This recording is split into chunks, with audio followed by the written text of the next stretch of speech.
All right, I just want to do a quick introduction to a message that I'm going to be putting on here, an old recording from an old tape that I had. This basically is a professor. His name's Alex Underwood, and he was a professor at Tennessee Temple University, and he was fired from there because he believed the King James Bible was perfect, because he's a Bible believer.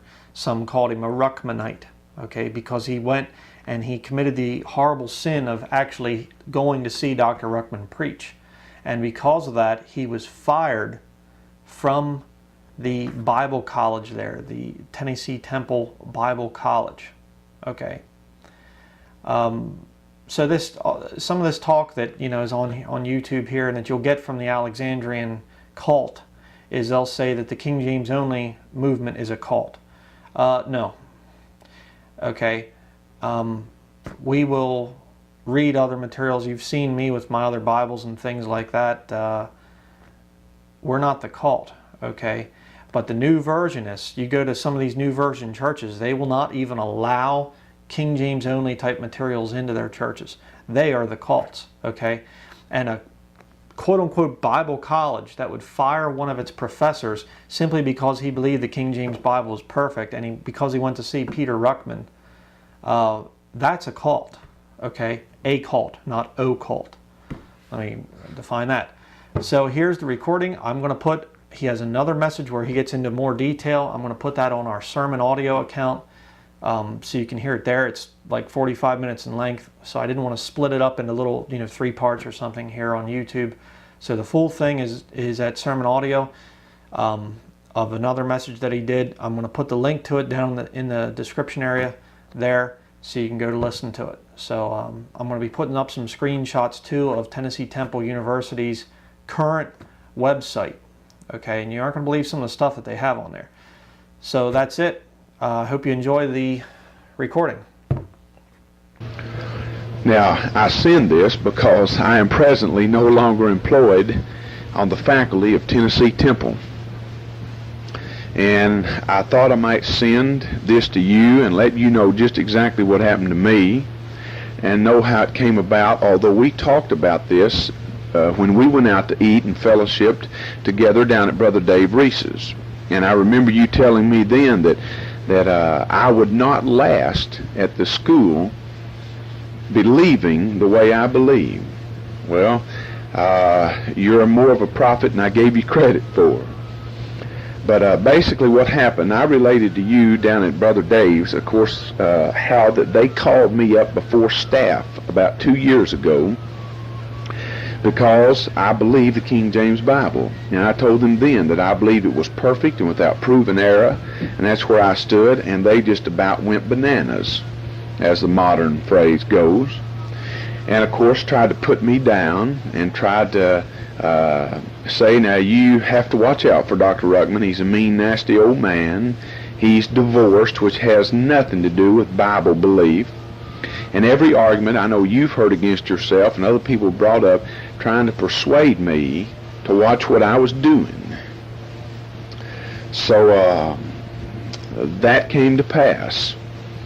And then the following summer, which was last summer of '78, you were at Brother Dave Reese's, and I came down to hear you, enjoyed some of the greatest preaching I've heard. We had good fellowship, played softball. We just had a big time in the Lord. No problems whatsoever.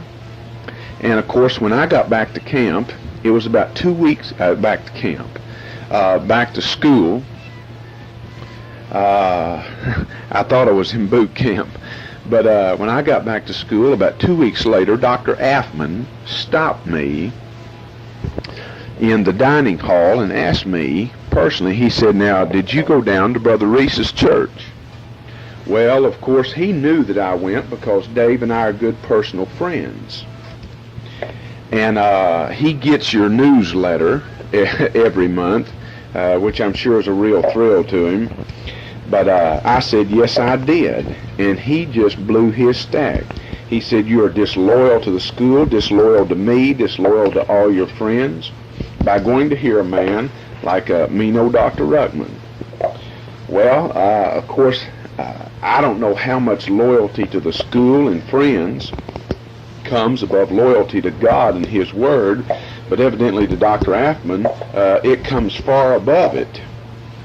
So I let it ride. Well, evidently Dr. Affman either went to Dr. Robertson personally or went to Dr. Faulkner, his Bob Jones cohort, which I'm not saying anything against the men. I have nothing against them personally.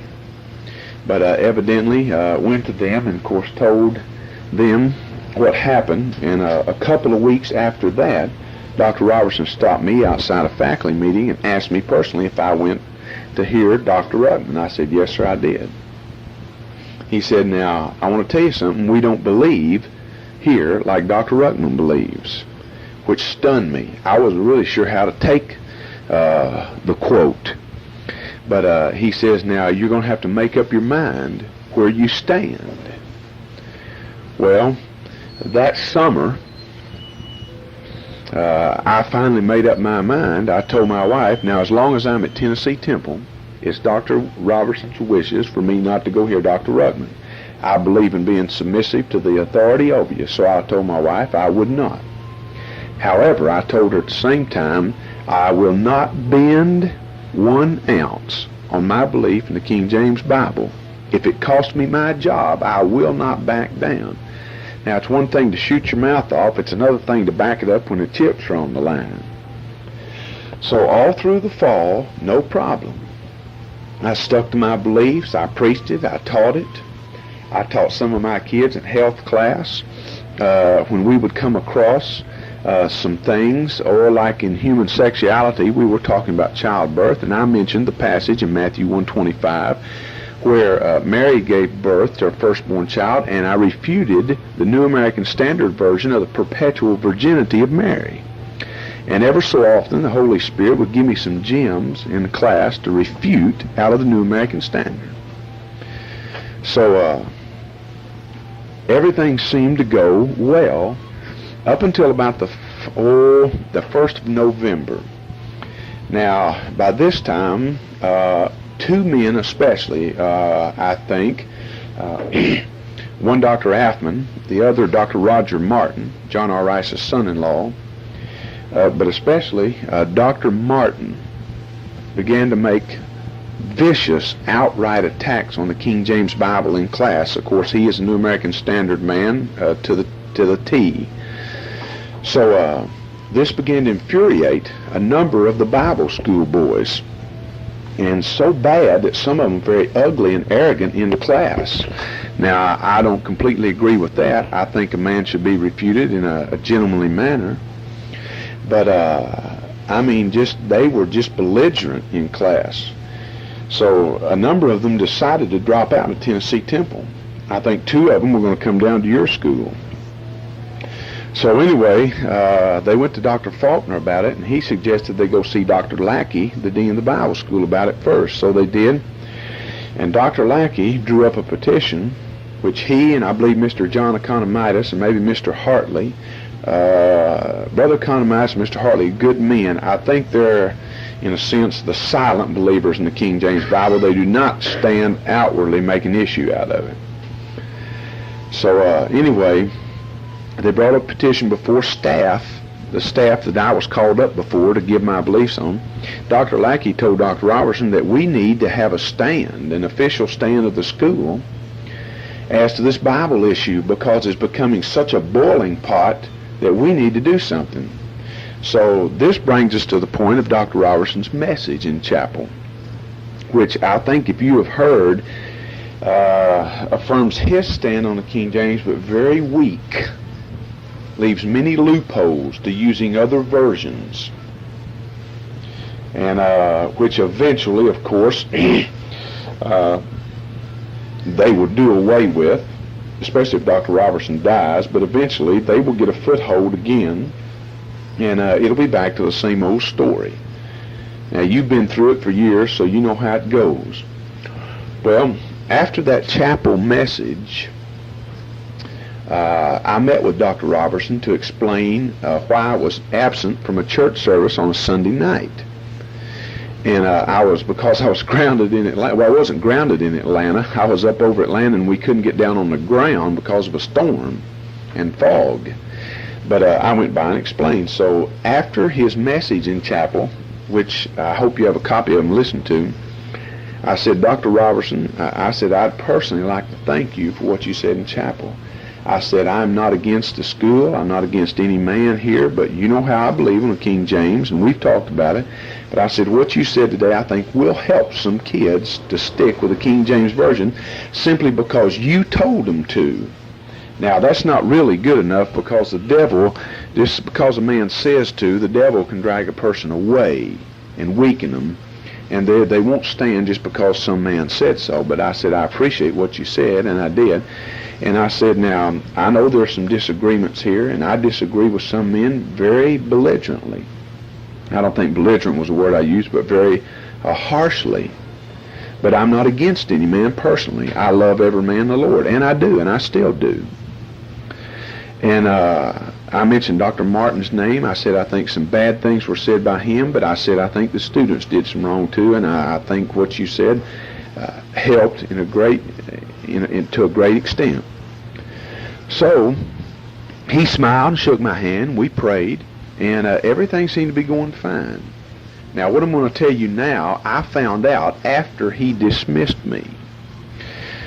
Sometime between that meeting on December the 12th and January the 16th, when I was dismissed from the faculty, someone wrote Dr. Robertson 4 or 5 letters being very ugly and critical of him, of the school, of the faculty, and saying that they were weak and a number of other things, and signed my name to them. Now, I did not know about the letters until after I was fired, 2 weeks after I was fired.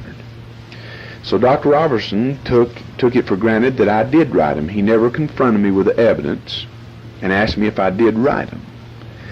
So, and I did not write them. Of course, I don't feel too bad. Someone wrote a letter and signed Paul's name to it. So, you know, I'm not anywhere near the man Paul was, so I don't have too much right to complain. But he called me in his office and said, now, son, some things have come up, and I feel like I have to dismiss you. Some people have said that you would be a lot happier somewhere else than here, which in essence was probably the truth, because now that I'm out, I feel free. But he said, some people think you'd feel better down at Dr. Ruttman's school. I don't know why that always comes up. I guess it always will, but it doesn't really bother me. But this is what he said to me in closing, which I have never been able to figure out, Dr. Ruttman. He said, now, I know what you believe, and I know especially what you believe about the King James Bible. And you're absolutely correct in what you believe. He said, I don't want you to ever change any of your beliefs. I want you to stand like a rock and preach the Bible and win souls. He said, because what you believe is right. Now, here's a man that I love and admire as much as any man in the Lord. I really do.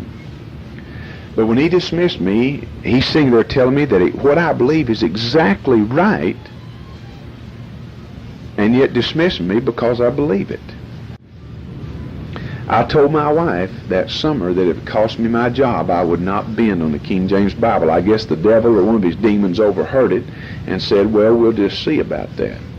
But by the grace of God, and I say that seriously, simply and only by God's omnipotent grace, he gave me the courage and the grace to stand for what I believe in. But I know now, from your church history tapes, I see exactly how schools go down. The school was founded and stood like a rock on the King James. And eventually over these years, they have gone from evangelism to education. They are now Tennessee Temple University. And they're borderline between education and culture. In the next few years, they'll be into culture, and after that, apostasy, and after that, it'll be all over. So, from my own personal viewpoint, I see exactly what you said on those tapes and what I've read in books and seen from history. That's how things go down.